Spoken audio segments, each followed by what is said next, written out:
Assalamualaikum warahmatullahi wabarakatuh. Salam sejahtera bagi kita semua. Kepada yang terhormat Ibu Deswani, SKP MKep Nurse SPMAT, selaku dosen mata kuliah Keperawatan Dasar 2, dan teman-teman semua yang hadir pada Zoom meeting pagi hari ini. Sebelum memulai presentasi, perkenalkan saya Dinda Dwi Pertiwi, selaku moderator yang akan memandu jalannya presentasi pada pagi hari ini. Selanjutnya adalah pemaparan materi dari kelompok 5 dengan materi konsep dan prinsip kebutuhan spiritual. Yang dilanjutkan dengan adanya nama-nama anggota kelompok 5 yaitu Adinda Ramadhani, Gali Trinidad, Galuh Fitri, Mei Risma, Najwa Afifah, Ratu Fatimah, Rizky Indah, dan Rizky Hairunisa sebagai selaku pembawa materi. Bisa di next. Materi yang akan dipaparkan yaitu spirituality, faktor spiritual, tahap perkembangan spiritual, masalah spiritual, dan kasus dan asuhan keperawatan pada konsep kebutuhan spiritual. Kepada kelompok 5 dipersilakan untuk memaparkan materinya.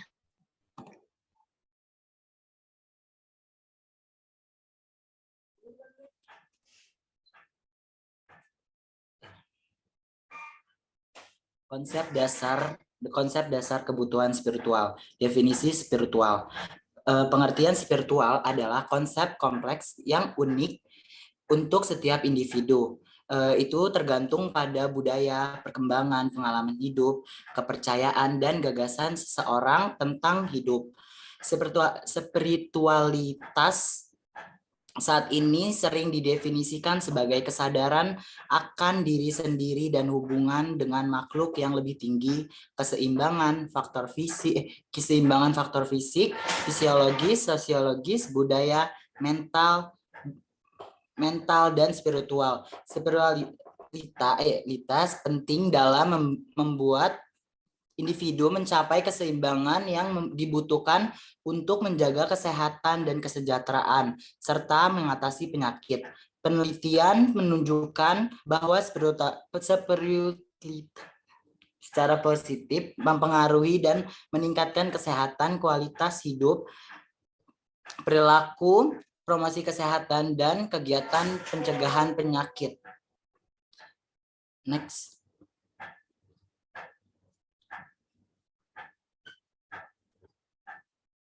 Faktor-faktor spiritual. Jadi faktor-faktor spiritual itu ketika penyakit, kehilangan, kesedihan, atau perubahan besar dalam hidup terjadi, orang menggunakan sumber daya spiritual untuk membantu mereka mengatasi dengan mencari makna atau kebutuhan dan kekhawatiran spiritual. Tekanan spiritual adalah gangguan dalam prinsip kehidupan yang meliputi keseluruhan keberadaan seseorang dan melampaui sifat biologis dan psikologis orang tersebut. Hal ini menyebabkan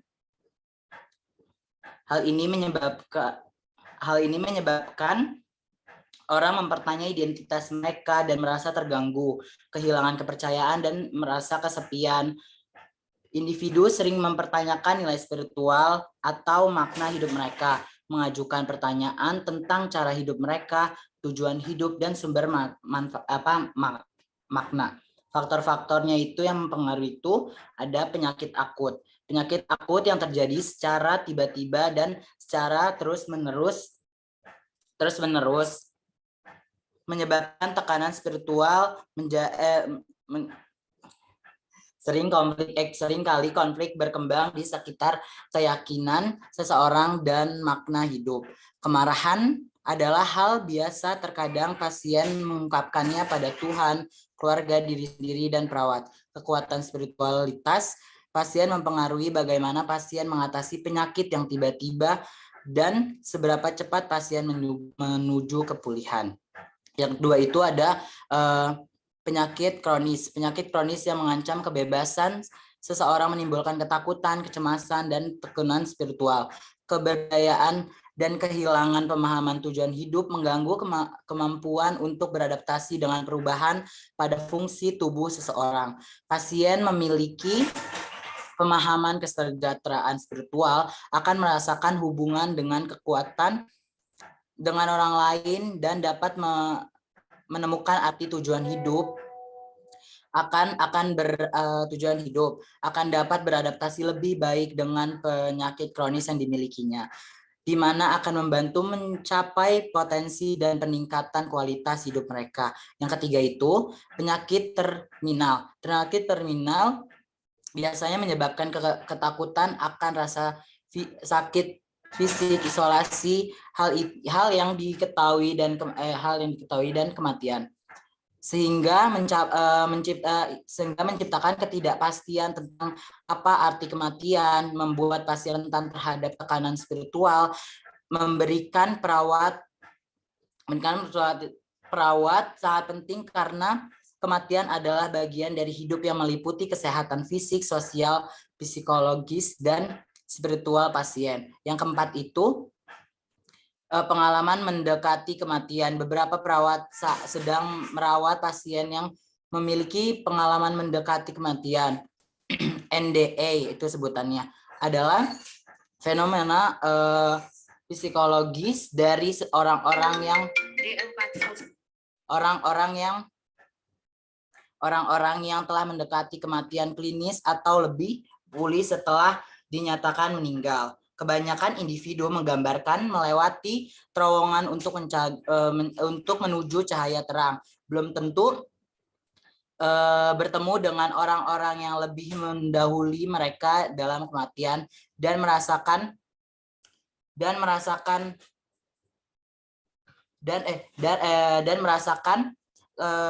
ketenangan dan perdamaian batin. Next.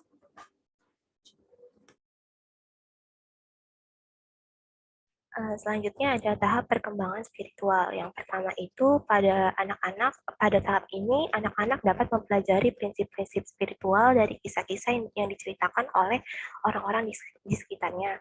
Anak-anak mencerminkan atau mengikuti orang terdekat mereka, contohnya adalah orang tua untuk hal spiritualnya. Pada masa ini, anak-anak juga akan mengikuti keyakinan orang tua. Selanjutnya ada remaja, perkembangan spiritual pada keinginan akan pencapaian kebutuhan spiritual seperti keinginan melalui meminta atau berdoa kepada penciptanya, yang berarti sudah mulai membutuhkan pertolongan melalui keyakinan atau kepercayaan. Bila pemenuhan kebutuhan spiritual tidak terpenuhi, akan timbul kekecewaan pada tahap ini. Pada tahap dewasa remaja ini sudah dapat berpikir secara abstrak. Lalu selanjutnya ada dewasa. Yang pertama ini ada dewasa muda. Nah, dewasa muda ini mereka memeriksa iman mereka dengan kritis dan memikirkan ulang kepercayaan yang dianut tanpa dipengaruhi oleh lingkungan. Selanjutnya ada dewasa lanjut. Pada dewasa lanjut ini mulai menyadari batas-batas akal. Nah, sudah melewati masa kematangan dan sudah menyadari paradoks atau hal-hal yang bertentangan tetapi tidak dan kontraindikasi atau pertentangan dalam hidup. Nah, dengan adanya penambahan usia, pada tahapan untuk mengantisipasi kematian yang mengakibatkan lebih aktif dalam kegiatan keagamaan, mencapai pemahaman dan penerimaan yang lebih dalam mengenai spiritual, serta mendekatkan diri kepada Tuhan. Contohnya itu menghadirkan orang-orang terdekat seperti keluarga atau tokoh agama untuk memenuhi kebutuhan spiritualnya. Selanjutnya,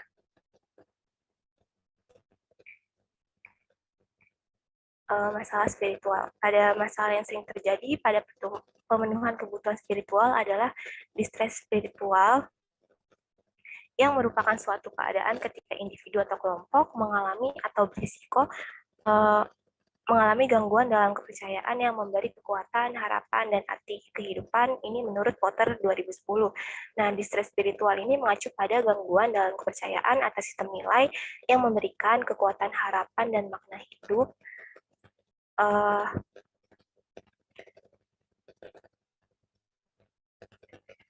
Ini menurut Herman dan Kanisu 2014, mereka mengkategorikan karakteristik gangguan spiritual berdasarkan apakah mereka mencerminkan gangguan koneksi dengan diri sendiri, orang, musik, atau sastra atau alam, atau kekuatan yang lebih besar dari diri sendiri.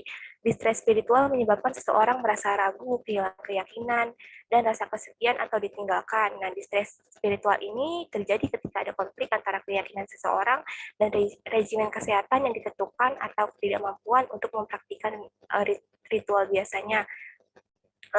Slide selanjutnya.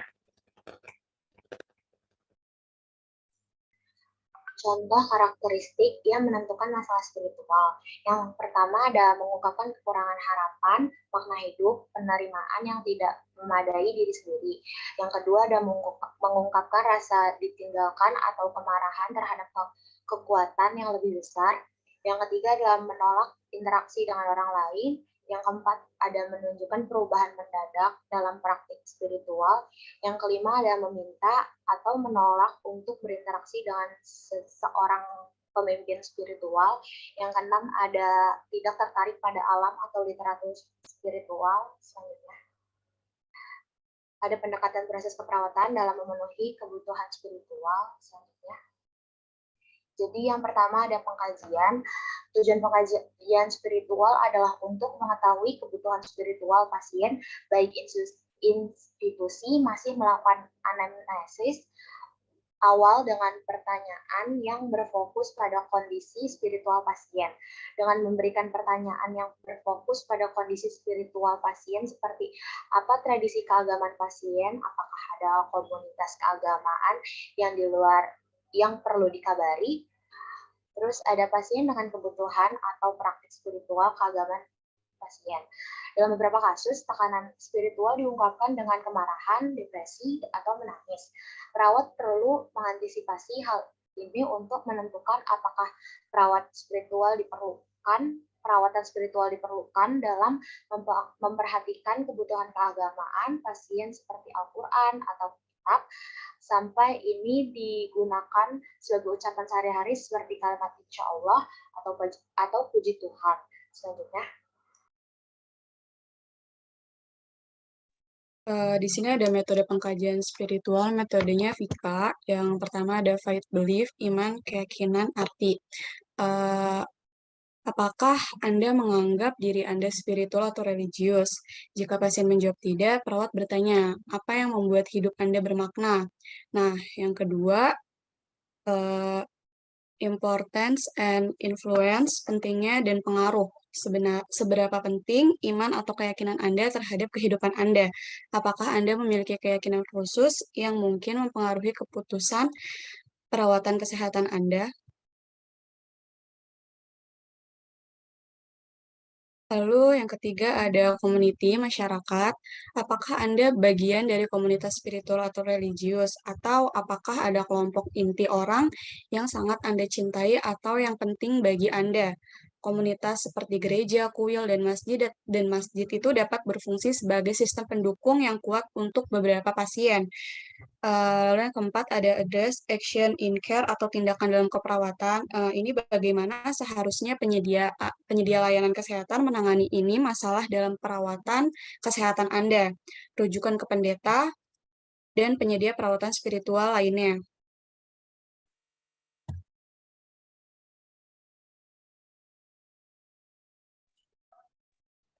Baik, untuk selanjutnya ini ada diagnosis. Jadi beberapa diagnosa keperawatan ini sangat membantu mengatasi masalah pasien yang berhubungan dengan spiritualitas. Setelah penilaian spiritualitas menyeluruh, perawat dapat menentukan diagnosis keperawatan mana yang paling tepat untuk mengidentifikasi kebutuhan untuk pasien. Jadi di sini ada diagnosa keperawatan kepada pasien kebutuhan spiritual berdasarkan Fundamental of Nursing Active Learning for Collaborative Practice. Yang pertama ini ada distress spiritual yang berhubungan dengan penyakit kronis yang dibuktikan dengan ekspresi keputusasaan dan pernyataan yang menunjukkan kekhawatiran atas ketidakmampuan baru-baru ini. Kemudian yang kedua ada gangguan keagamaan berhubungan dengan penyakit yang dibuktikan mematuhi kebiasaan diet agama, dan ekspresi tekanan emosional atas pembatasan diet khusus.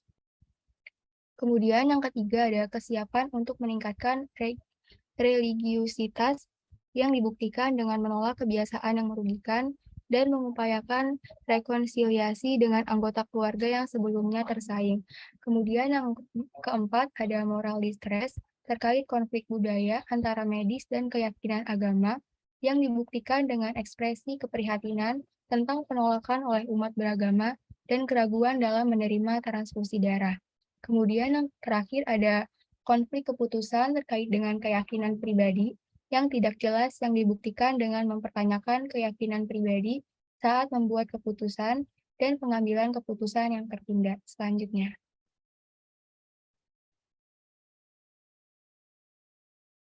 Untuk selanjutnya ini ada diagnosa keperawatan berdasarkan standar diagnosis keperawatan Indonesia. Yang pertama ini ada distres spiritual yang memiliki definisi gangguan pada keyakinan atau sistem nilai berupa kesulitan merasakan makna dan tujuan hidup melalui hubungan dengan diri, orang lain, lingkungan atau Tuhan dengan kode 0082.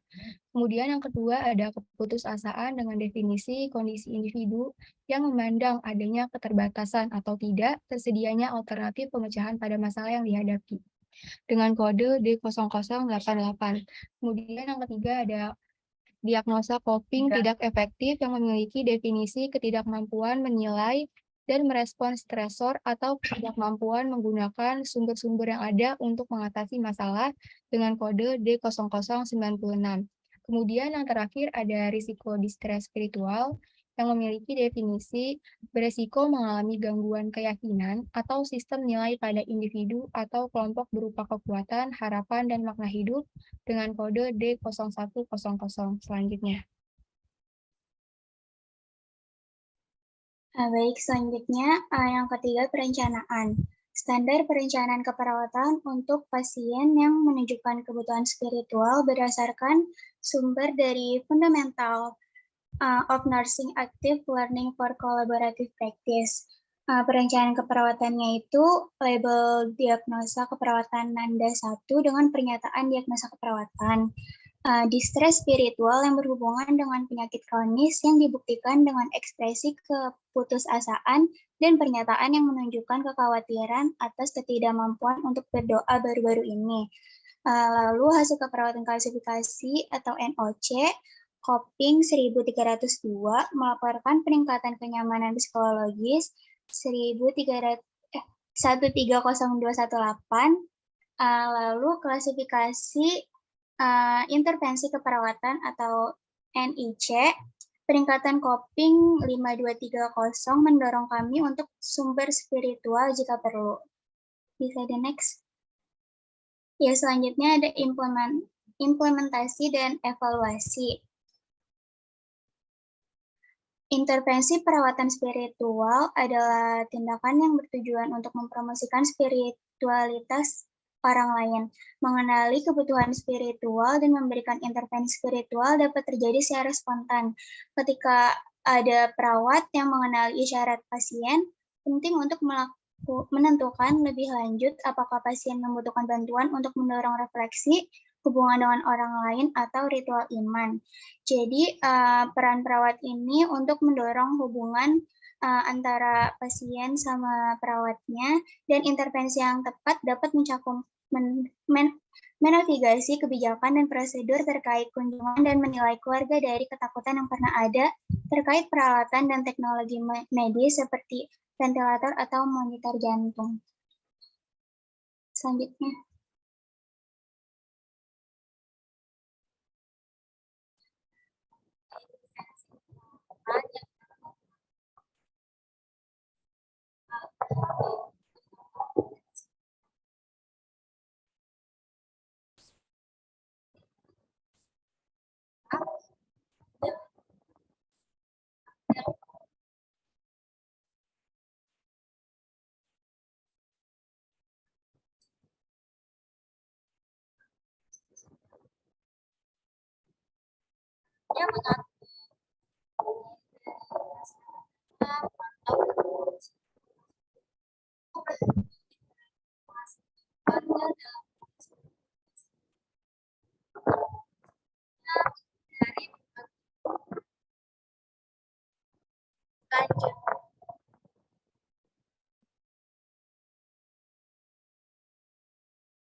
Boleh di sebelumnya nggak?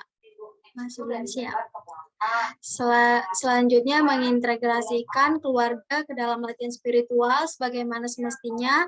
Selanjutnya juga menghindari berbagai keyakinan pribadi yang bertentangan langsung dengan pasien, rujukan pasien agar pasien terlibat dalam kelompok pendukung atau konseling jika sesuai. Lanjut.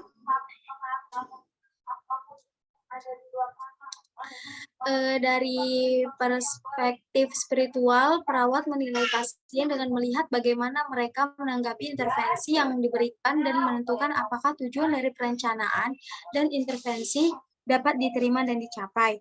Untuk menentukan apakah pasien memenuhi kriteria hasil yang ditetapkan selama fase perencanaan, perawat harus mengumpulkan data tentang pencapai tujuan keperawatan spiritual. Tujuan asuhan keperawatan spiritual umumnya tercapai ketika pasien 1. Pasien dapat beristirahat dengan tenang. 2. Pasien mampu mengungkapkan rasa damai dengan Tuhan. 3. Pasien menunjukkan hubungan yang hangat dan terbuka dengan para pemimpin agama. 4. Pasien mengekspresikan perasaan positif tentang situasi dan keberadaannya. 5. Pasien menunjukkan dampak positif tanpa merasa bersalah atau takut. Lanjut. Baik, dukungan perkembangan spiritual. Definisinya, memfasilitasi perkembangan kemampuan mengidentifikasi, berhubungan dan mencari sumber makna, tujuan, dan harapan dalam hidup. Diagnosis keperawatannya, distres spiritual, resiko distres, gangguan citra tubuh. Luaran keperawatannya, status spiritual baik, citra tubuh meningkat. Prosedurnya 1. Identifikasi. Pasien menggunakan minimal 2 identitas disebut nama lengkap, tanggal lahir, dan nomor rekam medis. 2. Jelaskan tujuan dan langkah-langkah prosedur. 3. Sediakan lingkungan dan langkah-langkah prosedur. 4. Lakukan kebersihan tangan. 6 langkah. 5. Identifikasi masalah spiritual. 6. Eksplorasi keyakinan terkait pemulihan tubuh, pikiran, dan jiwa. 7. Anjurkan membuat komitmen spiritual berdasarkan keyakinan dan nilai. 8. Anjurkan berpartisipasi dalam kegiatan ibadah, seperti hari raya, ritual, atau meditasi. 9. Rujukan pada pemuka agama atau kelompok agama jika perlu. 10. Rujuk kepada kelompok pendukung, swabantu, atau program spiritual jika perlu. 11. Lakukan kebersihan tangan 6 langkah. 12. Dokumentasikan prosedur yang telah dilakukan dan respon pasien. Baik, sekian pemaparan materi dari kelas 2A. Saya kembalikan kepada moderator. Ya, baik. Selanjutnya untuk pemaparan kasus dan asuhan keperawatan akan dipaparkan oleh kelompok 5 dari Nurse B. Boleh dibantu untuk share screen?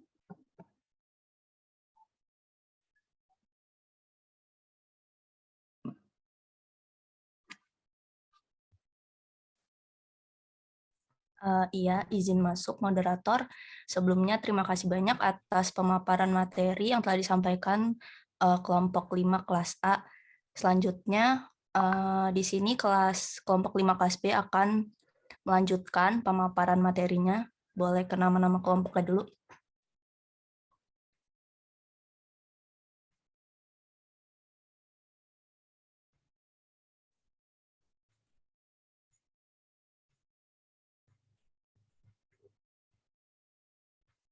Baik, di sini kelompok 5 terdiri dari yang pertama Amar Gifari Ramadan, kedua Angelita Sabrina Al-Rashid, 3 Nida Frianti, 4 Anissa Nur Yulia. Next. Kelima Nur Anzania Zahra, 6 Raihani Sanaura Insyira, lalu yang ketujuh Rival Fauzan. Dipersilakan kepada anggota kelompok 5B untuk pemaparan materi dan melengkapi. Terima kasih. Baik, terima kasih. Next. Sebelumnya. Ya. Sebelumnya kelas B ingin menambahkan tentang hubungan antara spiritual dengan kesehatan. Next. Hubungan antara spiritual dengan kesehatan ini tidak dapat dipisahkan secara jelas. Meskipun demikian, spiritual dalam diri individu tampaknya menjadi faktor yang penting dalam penyembuhan. Penyembuhan seringkali terjadi karena keyakinan. Riset menunjukkan bahwa spiritual mempengaruhi dan meningkatkan secara positif kesehatan fisik dan psikologis, kualitas hidup, dan perilaku promosi kesehatan dan aktivitas pencegahan penyakit. Menurut Conway Phillips dan Danusek 2014, White 2013. Next. Nah, selanjutnya ini ada konsep-konsep terkini dalam kesehatan spiritual. Next. Beragam konsep menggambarkan kesehatan spiritual yang memberikan panduan dalam memahami pandangan-pandangan individu terhadap kehidupan dan maknanya. Yang pertama ini ada spiritual. Konsep yang kompleks dan unik bagi setiap individu bergantung pada budaya, perkembangan, pengalaman hidup, keyakinan, dan ide-ide tentang kehidupan dari seseorang. Konsep yang berbeda namun bertumpang tindih digunakan untuk mendefinisikan spiritual. Yang pertama ini ada transendensi diri, yaitu suatu perasaan memiliki hubungan secara otentik dengan batin diri. Transendensi diri juga merupakan kekuatan yang positif. Hal ini memfasilitasi manusia untuk memiliki pengalaman baru dan mengembangkan perspektif baru di luar batas-batas fisik yang normal. Yang kedua ini ada keterhubungan. Keterhubungan secara intrapersonal memiliki keterkaitan dengan diri sendiri. Kalau secara interpersonal memiliki keterkaitan dengan orang lain dan lingkungan, dan secara transpersonal memiliki keterkaitan dengan Tuhan atau kekuatan yang lebih tinggi yang tak kasat mata. Selanjutnya ini yang ketiga ada keyakinan. Keyakinan ini memfasilitasi manusia untuk memiliki kepercayaan yang kuat tanpa adanya bukti fisik. Keyakinan juga memfasilitasi manusia untuk mempercayai dan membangun keterkaitan transpersonal. Meskipun banyak orang mengaitkan keyakinan dengan kepercayaan keagamaan, keyakinan tepat ada tanpa agama. Terus yang keempat ini ada harapan.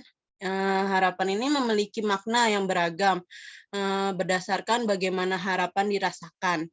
Biasanya merajuk pada sumber yang memberi energi dan berorientasi pada tujuan-tujuan dan capaian di masa depan. Nah, kelima ini ada kekuatan spiritual.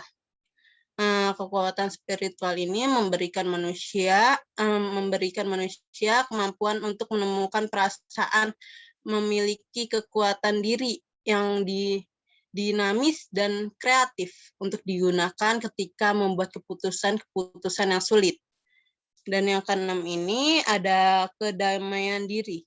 Kedamaian diri ini menumbuhkan perasaan tenang, positif, dan damai, terlepas dari pengalaman hidup yang penuh kekalutan, ketakutan, dan ketidakpastian. Next. Selanjutnya ada kesejahteraan spiritual. Kesejahteraan spiritual ini memiliki dua dimensi. Yang pertama, dimensi mendukung hubungan yang bersifat transendental antara seseorang dengan Tuhan atau kekuatan yang lebih tinggi. Terus dimensi selanjutnya ada dimensi yang menggambarkan hubungan yang positif dan keterkaitan yang dimiliki seseorang dengan orang lain. Nah, ketiga ini ada keyakinan. Selain sebagai salah satu komponen spiritual, konsep keyakinan memiliki definisi lain. Keyakinan juga dapat merujuk pada agama yang resmi seperti Yahudi, Buddha, Islam, atau Kristen. Keyakinan juga merupakan hubungan dengan suatu kesucian, kekuatan, kekuatan yang lebih tinggi atau ruh yang melibatkan keyakinan dalam hakikat dan keyakinan dalam berkomitmen. Next. Baik, selanjutnya ada agama. Agama merupakan sistem keyakinan dan peribadatan terorganisasi yang dipraktikkan seseorang untuk mengekspresikan spiritual secara eksternal. Banyak orang yang mempraktikkan keyakinan dari peribadatan sesuai dengan ajaran dan cara dari suatu agama atau sekte yang spesifik seperti Islam atau Kristen. Orang dengan perbedaan agama memandang spiritual dengan cara yang berbeda pula. Ketika memberikan asuhan spiritual, kita sebagai perawat penting untuk memahami beragam perbedaan antara agama dan spiritual. Asuhan yang bersifat keagamaan membantu pasien mempertahankan ketaatan terhadap sistem keyakinan dan praktik peribadatan. Lalu yang kelima ada harapan. Harapan merupakan konsep multidimensional yang memberikan kenyamanan ketika seseorang bertahan terhadap situasi yang mengancam kehidupan, kesulitan hidup, dan tantangan personal lainnya. Keyakinan seseorang terhadap spiritual dapat membawa harapan. Ketika seseorang memiliki sikap bahwa ada sesuatu yang patut diperjuangkan dan dinantikan, maka harapan akan muncul. Selanjutnya.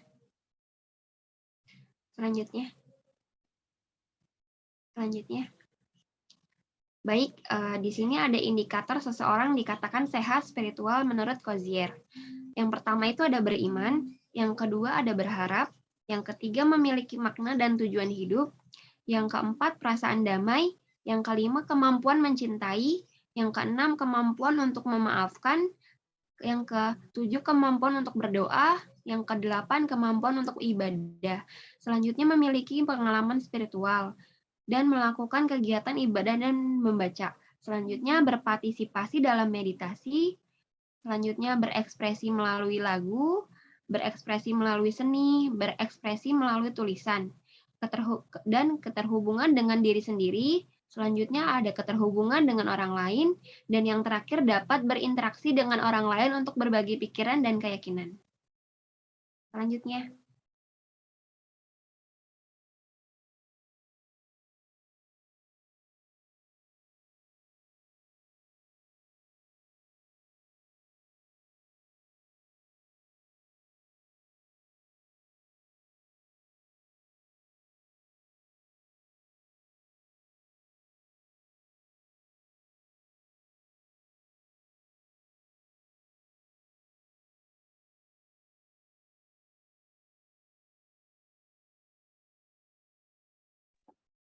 Selanjutnya studi kasus.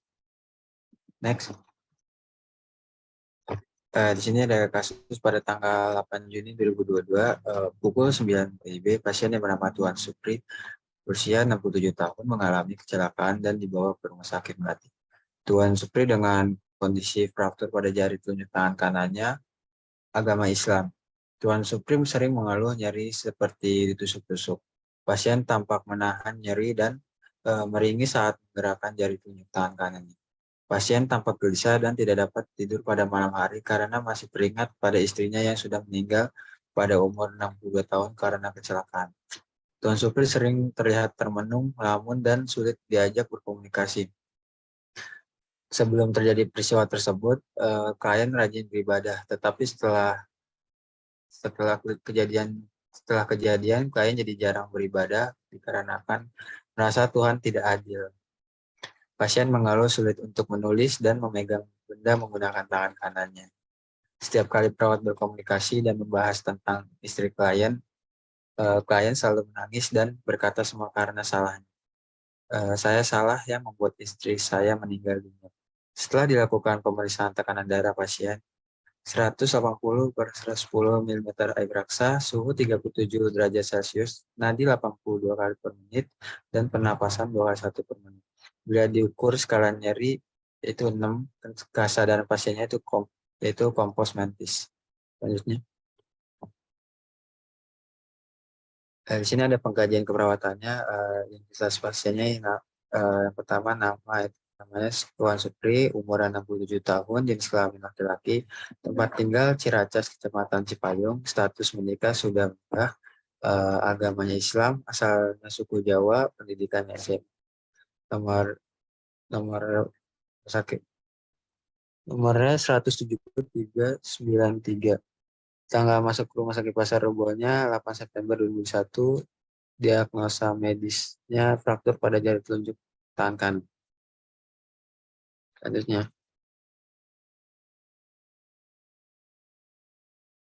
riwayat kesehatannya. Di sini riwayat kesehatan sekarangnya, pasien datang ke Rumah Sakit Pasar Rebo, Ruang Melati karena kecelakaan yang mengakibatkan fraktur jari telunjuk tangan kanan dan pasien tidak bisa tidur karena teringat mendiang istrinya yang meninggal karena kecelakaan pada 7 September 2021.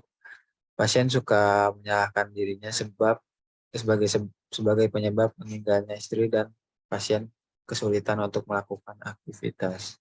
Riwayat penyakit terdahulunya pasien tidak memiliki riwayat penyakit. Selanjutnya, di sini ada contoh-contoh keluhan utamanya pada pasien. Apakah klien saat ini mempunyai masalah?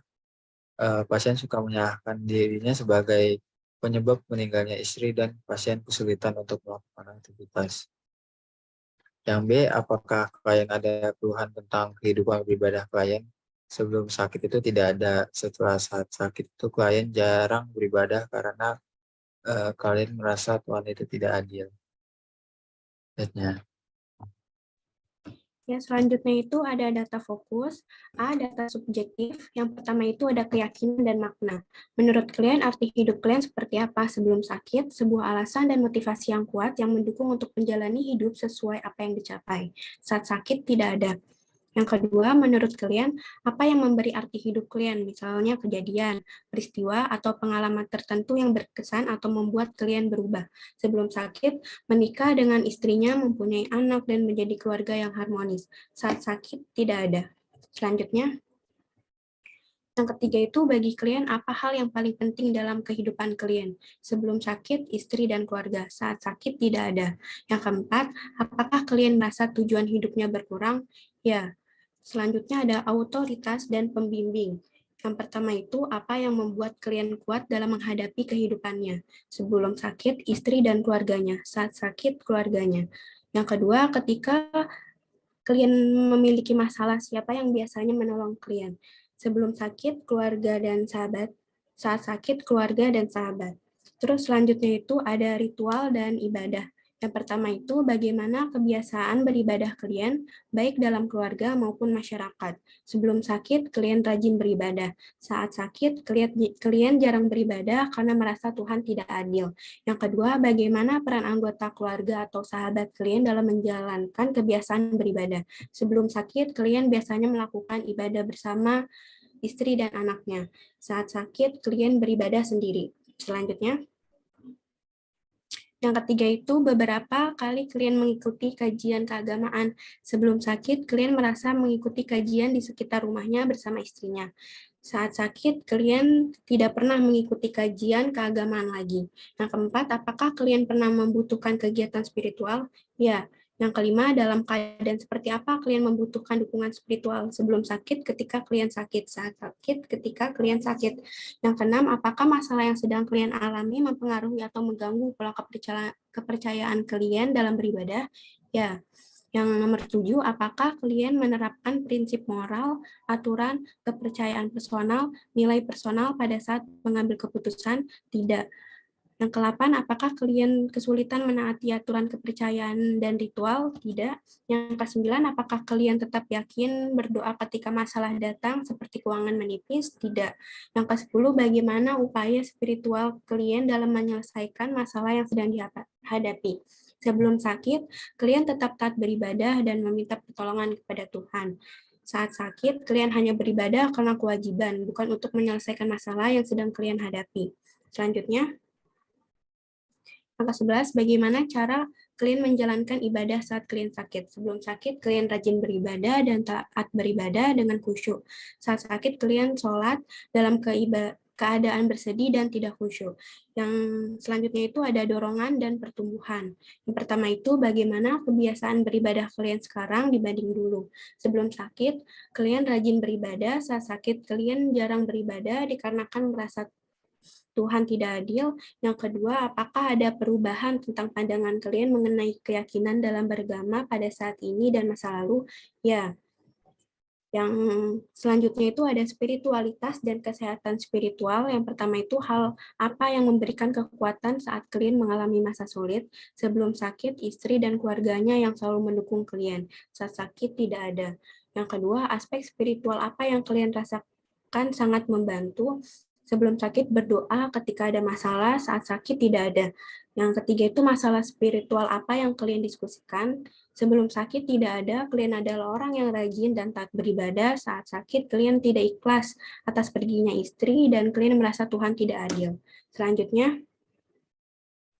Selanjutnya, kepercayaan, keyakinan, kelompok, dan komunitas. Yang pertama, bagaimana peran keyakinan dan kepercayaan klien dalam membantu beradaptasi dengan kondisi saat ini. Sebelum sakit tidak ada, saat sakit klien tidak percaya akan keyakinan dan kepercayaan seperti dulu karena klien merasa Tuhan tidak adil. Yang kedua, apa yang bisa saya lakukan untuk mendukung kepercayaan dan keyakinan klien sebelum sakit tidak ada, saat sakit menemani agar pasien tidak kesepian dan memberi pengertian tentang kesehatan spiritual. Selanjutnya, keterhubungan. Yang pertama, perasaan apa yang klien rasakan setelah selesai beribadah? Sebelum sakit, klien selalu merasa ada perbedaan jauh lebih baik ketika selesai melakukan ibadah. Saat sakit, klien selalu merasa kurang dan beranggapan tidak ada perbedaan ketika sesudah melakukan ibadah. Selanjutnya, pekerjaan. Yang pertama, apakah pekerjaan klien mengganggu ibadah klien? Sebelum sakit tidak, saat sakit iya. Yang kedua, apakah kondisi tersebut akan meningkatkan atau menurunkan keimanan klien? Ya, jawabannya. Yang ketiga, bagaimana penyakit ini mempengaruhi klien dari segi spiritual di rumah atau di tempat klien bekerja? Sebelum sakit tidak ada, saat sakit, klien menjadi jarang ibadah dan merasa bahwa Tuhan tidak adil. Selanjutnya, di sini ada data objektif. Yang pertama, apakah klien tampak kesepian, depresi, marah, cemas, agitasi, apatis, atau preokupasi? Jawabannya iya. Yang kedua, apakah klien selalu berdoa apabila mendapat masalah? Tidak. Ketiga, apakah klien tampak berdoa sebelum makan? Tidak. 4. Apakah klien tampak membaca kitab suci atau buku keagamaan ketika waktu senggang? Tidak. Apakah klien menyebut Tuhan, doa, rumah ibadah, atau topik keagamaan lainnya? Tidak. Apakah klien pernah minta dikunjungi oleh pemuka agama? Tidak. Apakah klien mengekspresikan rasa takutnya terhadap kematian? Iya. Apakah pemuka agama datang mengunjungi klien? Tidak. Apakah klien membawa kitab suci atau perlengkapan ibadah lainnya? Tidak. Apakah klien menerima kiriman simpati dari unsur keagamaan? Tidak. Apakah klien memakai simbol keagamaan, misalnya memakai jilbab? Itu tidak. Apakah pola beribadah klien? Sebelum sakit, klien rajin dan taat dalam beragama. Saat sakit, klien jarang beribadah karena merasa Tuhan tidak adil. Apakah kebutuhan untuk beribadah klien terpenuhi? Tidak. Apakah klien berserah kepada Tuhannya setelah melakukan pengobatan?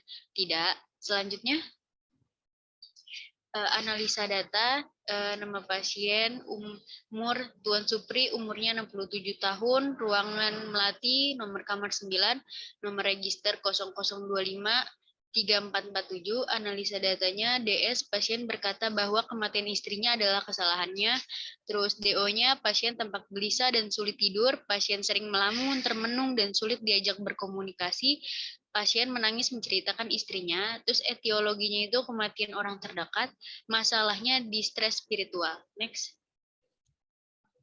Ada diagnosa keperawatan, nama pasien sama, Supri, 67 tahun, Melati, dengan diagnosa keperawatan, di stres spiritual berhubungan dengan kematian orang terdekat. Terus tanggal ditemukannya 8 September 2021, tanggal transaksinya belum. Next. Intervensi keperawatannya, diagnosa keperawatan, distres spiritual berhubungan dengan kematian orang terdekat, terus tujuan dan kriteria hasilnya setelah dilakukan intervensi keperawatan selama 3 kali 24 jam, maka verbalisasi perasaan membaik dengan kriteria hasil, verbalisasi perasaan tenang meningkat, dan perilaku marah pada Tuhan menurun. rencana tindakan dukungan spiritual, observasi, identifikasi perasaan khawatir, kesepian, dan ketidakberdayaan, identifikasi pandangan hubungan antara spiritual dan kesehatan, kemudian identifikasi harapan dan kekuatan pasien, rasional tindakannya, observasi. Selanjutnya dibuka sesi tanya jawab. Kepada teman-teman yang ingin bertanya, dipersilakan untuk raise hand terlebih dahulu. Dan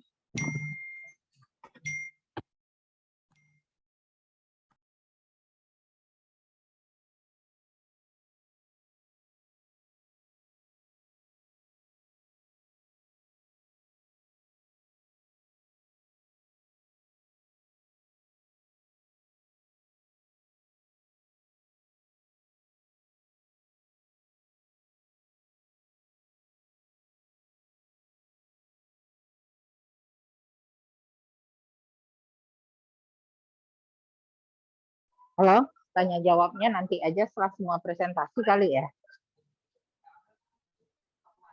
mohon maaf Ibu, boleh dilanjut untuk kelas B? Iya, lanjut aja tanya jawabnya nanti.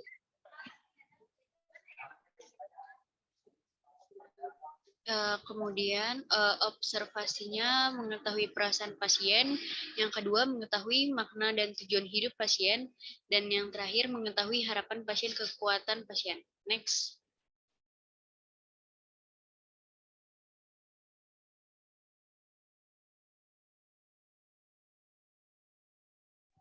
Ya, izin melanjutkan. Sebelumnya apakah suara saya terdengar?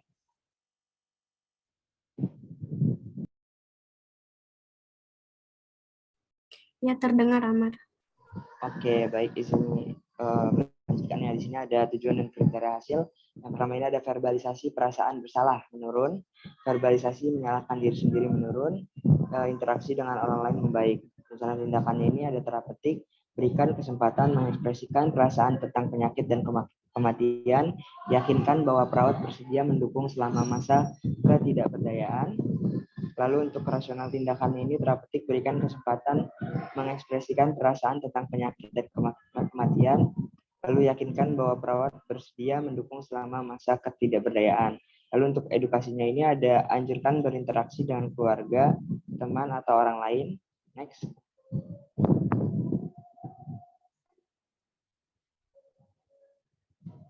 Selanjutnya masih di edukasi, ajarkan metode relaksasi, meditasi, dan imajinasi terbimbing. Lalu untuk kolaborasinya ini atur kunjungan dengan rohaniawan.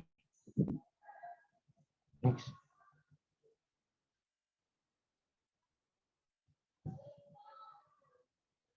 Ya, oke. Di sini ada implementasi keperawatan untuk diagnosa keperawatan yang pertama, Selasa 8 September 2021 jam 8. Tindakan dan responnya ini mengidentifikasi perasaan khawatir, kesepian, dan ketidakberdayaan. Respon subjektifnya ini, klien mengatakan apa yang menjadi penyebab kecemasan yang dialami. Respon objektifnya ini ketika klien menceritakan masalahnya, klien menangis. Lalu untuk tindakan yang kedua ini meyakinkan bahwa perawat bersedia mendukung selama masa ketidakberdayaan. Respon subjektifnya ini, klien sudah mampu memahami keadaan dan kemudian mau untuk berubah. Respon objektifnya, klien sudah bisa menerima keadaan. Next.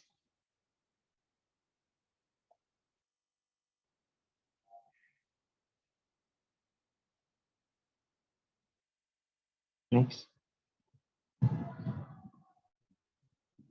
Ya, selanjutnya ini ada evaluasi keperawatan. Untuk diagnosa keperawatan, distres spiritual berhubungan dengan kematian orang terdekat.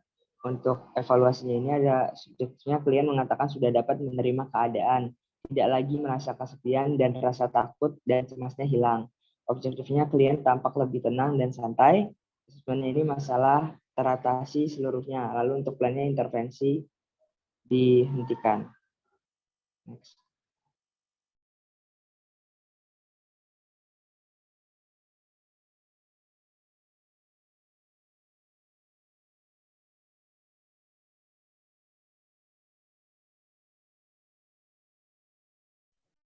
Kesimpulan, pemenuhan kebutuhan spiritual setiap individu memiliki cara yang berbeda sesuai dengan usia, jenis kelamin, budaya, agama, dan kepribadian individu. Pada pasien pasca kecelakaan dapat menyebabkan kecemasan yang berat sehingga sangat membutuhkan perawatan kebutuhan spiritual. Dalam hal ini, perawat harus lebih sering mengajak pasien mengobrol tentang hal yang menyenangkan dan mengundang rohaniawan untuk memulihkan kebutuhan spiritual pasien yang menurun. Hasil yang diharapkan adalah kecemasan pasien menurun dan kebutuhan spiritual pasien membaik untuk meningkatkan kehidupan pasien. Selanjutnya, saya serahkan kepada moderator.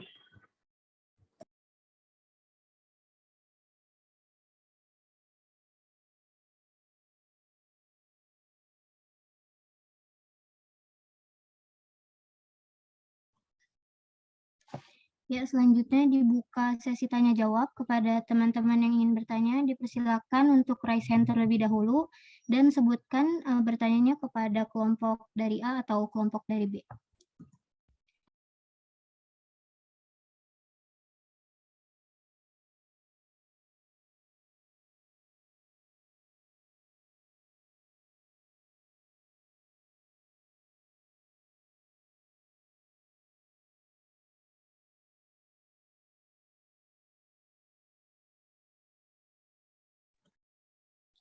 Ya, dipersilakan kepada Salsabila untuk unmute.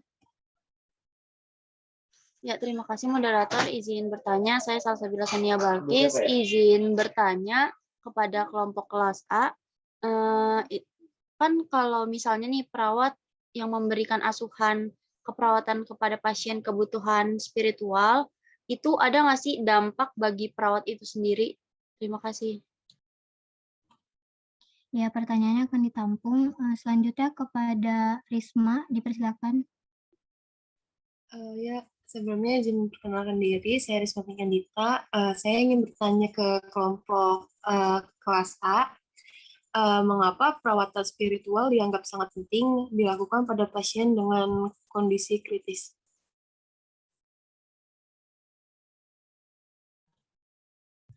Baik, akan ditampung terlebih dahulu. Dilanjutkan kepada Novia, dipersilahkan. Baik, terima kasih moderator. Izin memperkenalkan diri, saya Novia Steningsi dari kelas 2A. Izin bertanya kepada kelompok kelas 2A. Apakah kebutuhan spiritual hanya bisa dipenuhi dengan beragama atau bagaimana? Terima kasih. Baik, akan ditampung terlebih dahulu. Dilanjut, boleh Ai di-unmute. Ya, terima kasih moderator atas kesempatannya. Izin saya Ai Indriani Rebecca Pratiwi, izin bertanya kepada kelompok 5 kelas A. Jika ada pasien yang sudah benar-benar pasrah dengan penyakitnya dan berniat untuk mengakhiri hidupnya, apa sih yang perawat bisa lakukan jika bertemu dengan pasien dengan kondisi tersebut? Terima kasih. Ya, baik, akan ditampung terlebih dahulu. Kemudian dilanjut kepada Atika, boleh dipersilakan. Baik, izin moderator, apa suaranya sudah terdengar? Ya, sudah terdengar. Baik, saya Tiasa Mandaulian dari kelas 2B, perwakilan kelompok 4, ingin bertanya pada kelompok kelas B. Kan spiritual dan agama pasien itu kan berbeda-beda ya setiap orangnya. Nah, mungkin aja bakal ada hambatan gitu nggak sih dalam asuhan keperawatannya? Terus kalau ada apa hambatannya dan kayak apa namanya? Cara mengatasinya itu gimana? Perawat mengatasinya itu kayak gimana? Terima kasih. Baik, akan ditampung terlebih dahulu. Dilanjut, boleh Ridal. Baik, ya, izin masuk moderator. Saya Ridal Fajri dari kelompok 3B, izin bertanya pada kelompok tadi. Nah, tadi kan dijelaskan kan tentang spiritual. Nah, spiritual dalam diri individu itu kan tampaknya menjadi sebuah faktor yang penting gitu dalam penyembuhannya. Nah, mengapa itu bisa berpengaruh gitu dan memberi peluang besar bagi penyembuhan pasiennya gitu. Terima kasih. Baik, selanjutnya kepada Aisyah, dipersilakan. Ya, baik, terima kasih sebelumnya kepada moderator. Perkenalkan, saya Aisyah Iningrum dari 2B, perwakilan kelompok 1, ingin bertanya kepada kelompok 5B. Jadi kan spiritual itu kan berhubungan dengan agama ya. Nah, banyak di zaman sekarang tuh orang yang beragama tapi tuh nggak paham agamanya sendiri tuh kayak apa. Bahkan ada juga yang nggak mempunyai agama gitu. Lalu apakah kebutuhan spiritual mereka itu bisa dapat terpenuhi oleh kasus seperti itu, dan apakah kebutuhan spiritual itu hanya bisa dipenuhi dengan orang yang beragama saja? Gitu. Terima kasih. Baik, apakah teman-teman yang lain ada yang ingin ditanyakan kembali? Mungkin cukup kepada kelompok baik kelas A maupun kelas B, dipersilakan untuk menjawab pertanyaan yang sudah ditanyakan.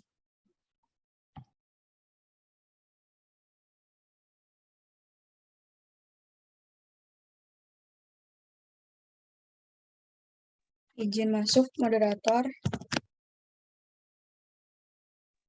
Ya, dipersilakan. Di sini saya akan menjawab pertanyaan dari Syabil. Pertanyaannya kan, apakah ada dampak bagi perawat dalam memberi asuhan keperawatan kepada pasien kebutuhan spiritual? Dampaknya itu kan perawat sering menghadapi situasi stres spiritual yang dapat menempatkan mereka pada risiko tekanan spiritual sendiri. Nah, perawat yang berada dalam tekanan spiritual ini mungkin tidak memiliki energi untuk memberikan perawatan spiritual kepada pasiennya. Penelitian juga telah menunjukkan bahwa kesehatan spiritual yang buruk dapat menyebabkan kelelahan. Bisa.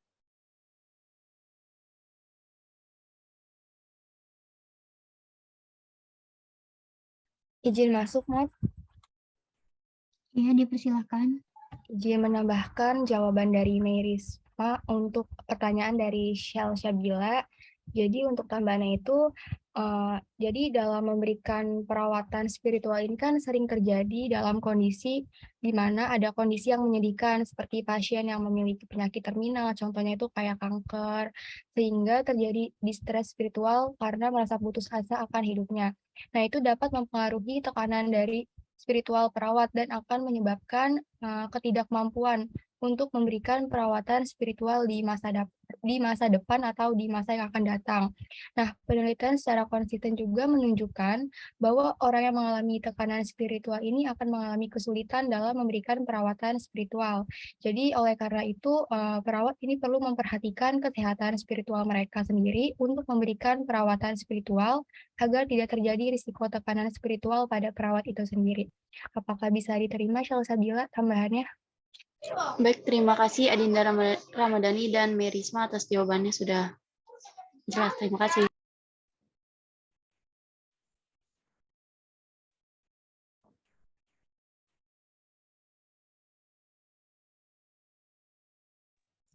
Boleh dilanjut teman-teman untuk menjawab pertanyaan yang lainnya.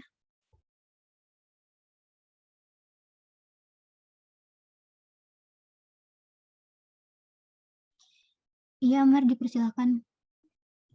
Ya, baik. Sebelumnya, mohon maaf ya moderator, saya tidak bisa menyalakan kamera karena jaringan kurang stabil. Izin untuk menjawab ya pertanyaan dari Aisyah.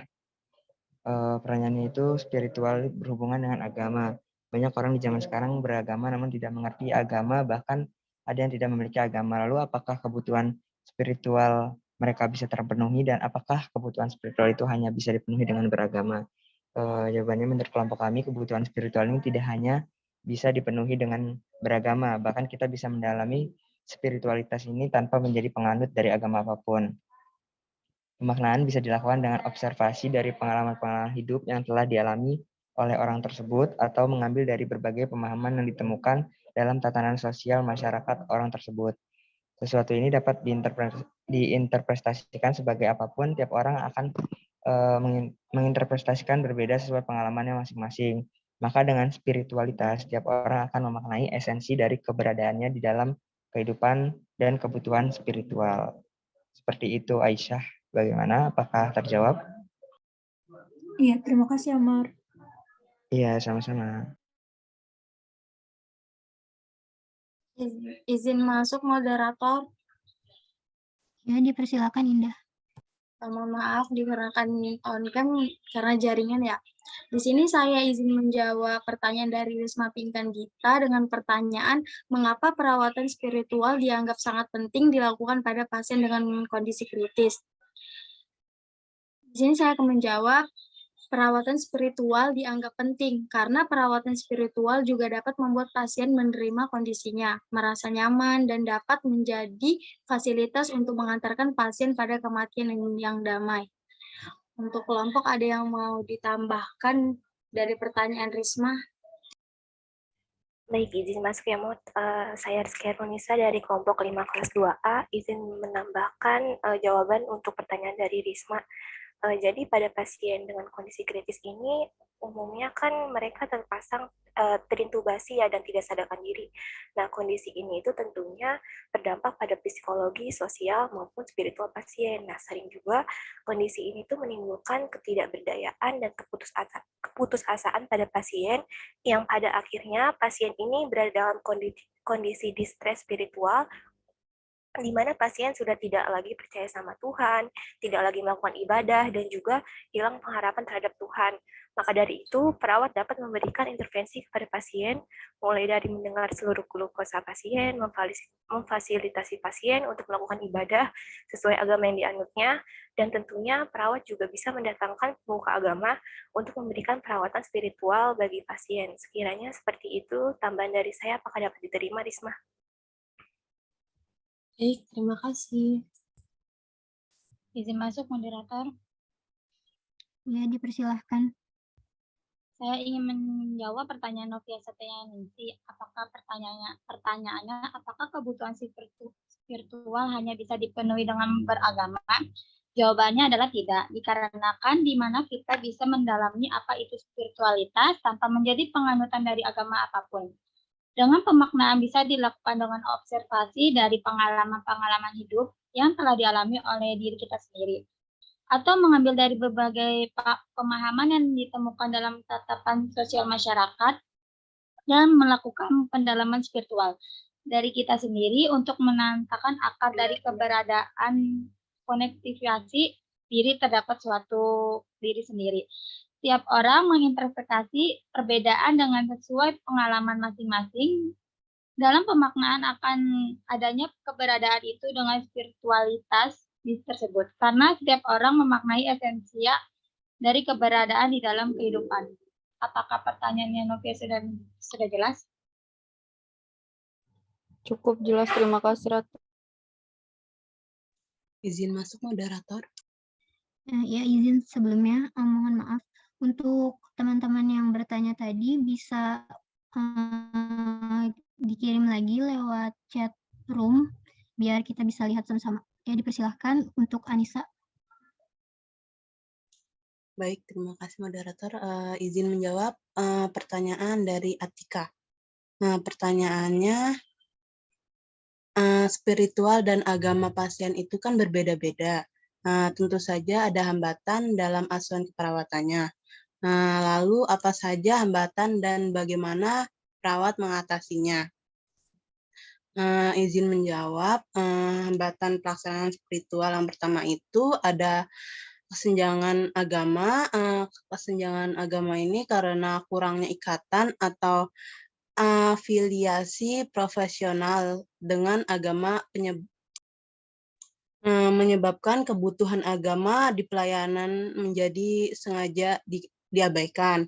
Terus yang kedua ini ada kesenjangan definisi agama atau spiritual. Ini karena ketidakcocokan dalam pendefinisian spiritual disebabkan oleh perkembangan dari kultur yang mempengaruhi suatu tindakan. Yang ketiga ini ada EBP dari asuhan keperawatan spiritual. Ini karena kegiatan spiritual dalam agama dipandang sesuai jika sudah bisa dibuktikan secara ilmiah saja, maka akan menyebabkan kegagalan untuk menilai arti dan tujuan hidup dalam kehidupan individu. Yang keempat ini ada dampak yang tidak diinginkan. Di sini ada dampak negatif yang muncul dari keyakinan agama juga muncul menjadi hambatan dalam melakukan asuhan keperawatan spiritual dikaitkan dengan manifestasi yang berlebihan dalam hal kepercayaan. Kelompok, apakah ada yang ingin menambahkan? Izin masuk, moderator.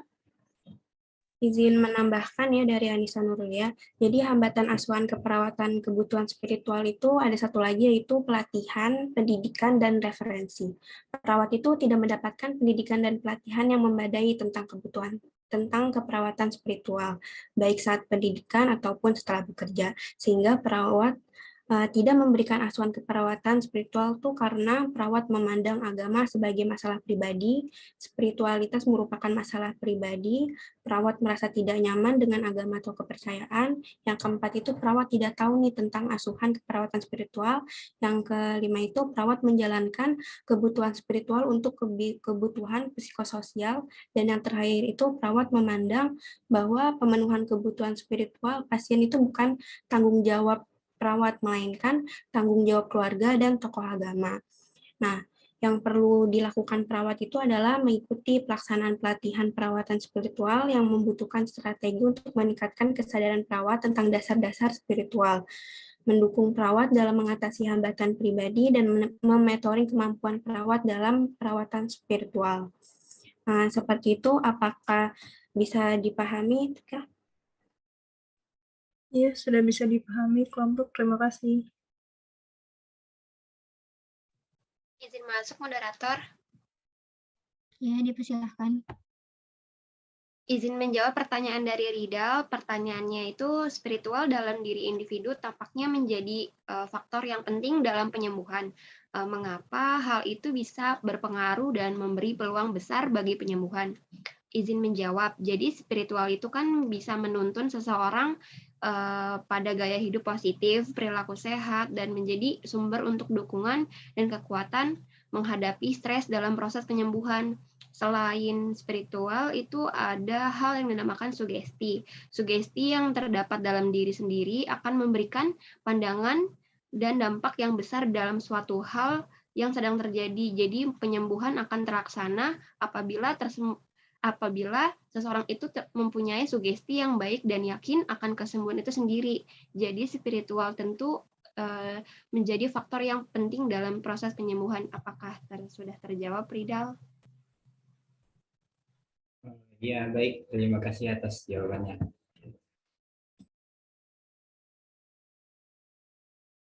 Izin masuk, moderator. Ya, Galuh, dipersilahkan. Ya, baik. Terima kasih. Saya Galuh Fitri dari kelompok 5A, izin menjawab pertanyaan dari AI. Yang pertanyaannya itu, jika ada pasien yang sudah benar-benar pasrah dengan penyakitnya dan berniat untuk mengakhiri hidupnya, apa yang perawat lakukan jika bertemu dengan pasien dengan kondisi itu? Jawabannya yaitu perawat akan meyakinkan pasien dengan meyakinkan bahwa pasien bisa sembuh dan Tuhan memiliki rencana yang indah di kemudian hari.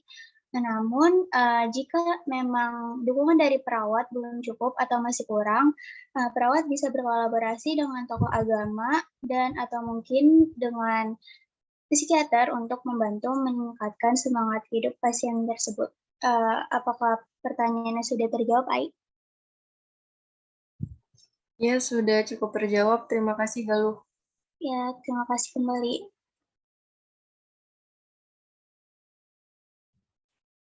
Izin ya teman-teman, untuk yang bertanya tadi bisa ditulis ulang ya di chat room. Terima kasih. Ya, mungkin kita cukupkan presentasi pada hari ini. Demikian presentasi kelompok pada siang hari ini. Mohon maaf jika ada kata-kata yang kurang dimengerti. Untuk selanjutnya saya serahkan kepada Ibu Deswani. Terima kasih.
presentasinya.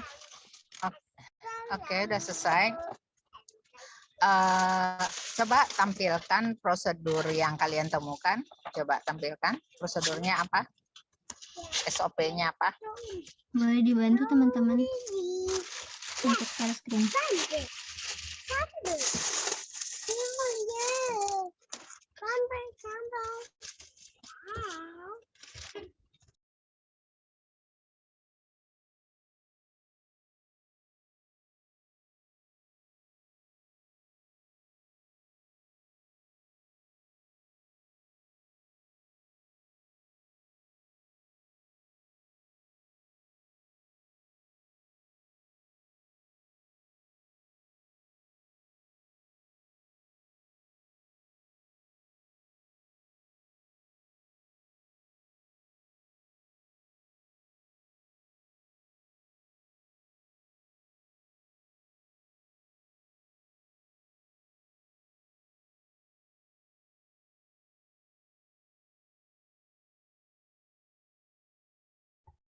Izin masuk, Ibu.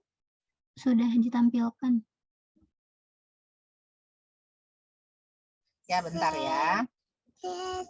Baik, Ibu. Dukungan, perkembangan spiritual, definisinya, prosedurnya. Oke, ini dari SOP PPNI. Halo? Untuk kelompok boleh bantu dijawab.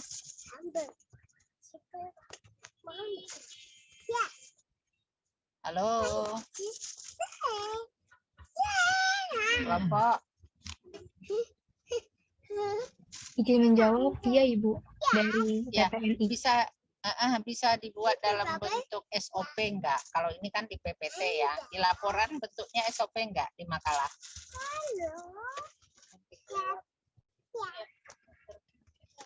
Di laporan udah bentuk SOP enggak, Neng? Ini mah akan dipakai untuk praktek soalnya.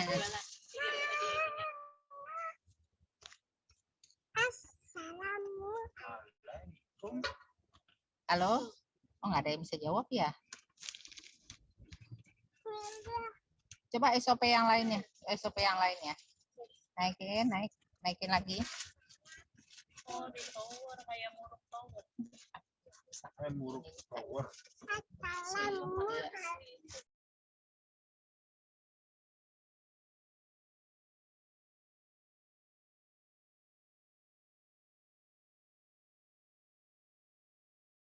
Oke, lanjut.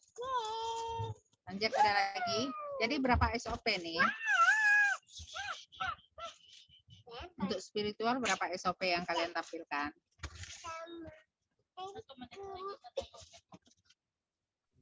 Izin menjawab Ibu, untuk di PPT ini kami hanya memasukkan 1 SOP Ibu. Seharusnya ada berapa SOP? Di makalah ada berapa SOP?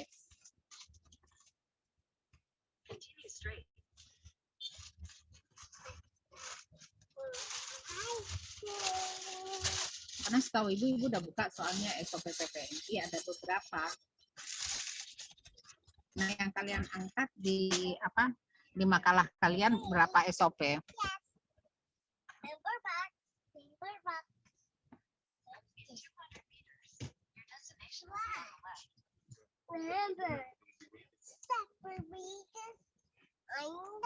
Izin menjawab di makalah juga baru 1 SOP, Ibu. Aduh, tolong dong, kan bukan hanya 1.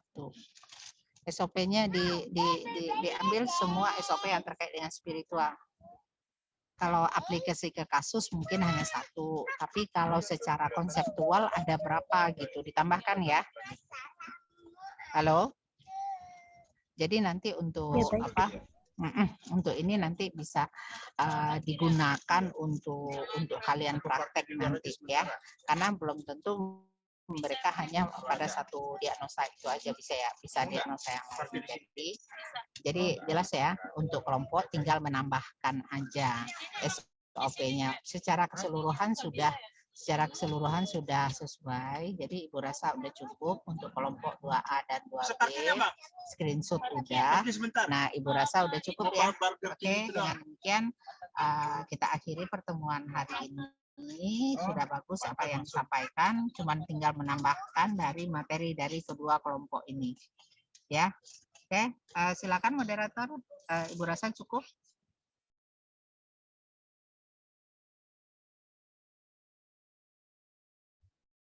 Baik, terima kasih. Sekian dari presentasi kelompok 2A maupun 2B. Mohon maaf jika ada kata-kata yang kurang dimengerti. Terima kasih.